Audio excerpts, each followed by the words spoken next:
శిక్షణలో శిక్ష ఉందండి. శిక్ష లేని చదువు, పెంపకం, మందు లేని వైద్యం లాంటిది.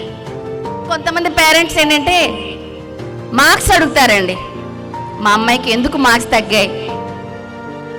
మార్క్స్ బాగా వస్తేనే పిల్లలు సక్సెస్ అవుతారని మనం ఎక్కడా లేదండి. ఏ చరిత్రలో ఏ సక్సెస్ స్టోరీ చూసినా కూడా, ఇప్పుడు మీరు అన్ని యూట్యూబ్లో చూడండి, సక్సెస్ఫుల్ స్టోరీస్ ఉన్నాయన్నమాట. ఆ స్టోరీస్లో మీరు ఏ స్టోరీ చూసినా కూడా వాళ్ళు మార్క్స్ టాప్గా వచ్చిన వాళ్ళు కాదండి. Dropouts, failures. Physical disabled Ira Singhal అండి, ఐఏఎస్ టాపర్ 2014లో సివిల్ సర్వీస్లో ఫస్ట్ ర్యాంక్ వచ్చింది ఆవిడ వీడియో కూడా మీరు చూడండి. ఈరా సింఘాల్ ఆవిడ 3 times రిజెక్ట్ అయిందండి. కానీ కష్టపడి హార్డ్ వర్క్ చేసి 2014లో సివిల్స్లో ఫస్ట్ ర్యాంక్ తెచ్చుకుంది. అలాగే శర్మాన్ చౌహాన్, ఆయన 10th క్లాస్లో ఫెయిల్ అయ్యాడండి.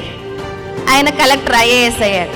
అలా చాలా మంది ఉన్నారు. గుడ్డి వాళ్ళు, కట్టా సింహాచలం, ఈస్ట్ గోదావరి, మన ఆంధ్రప్రదేశ్లోనే. చాలా నిరుపేద కుటుంబం, తండ్రి గోనె సంచులు కొడతాడంట. ఆ నిరుపేద కుటుంబంలో నుంచి కళ్ళు కనిపించిన ఆయన కలెక్టర్ అయ్యాడు, ఐఏఎస్ అయ్యాడు. సో మార్కులతో మీ పిల్లల్ని విలువ కట్టకండి.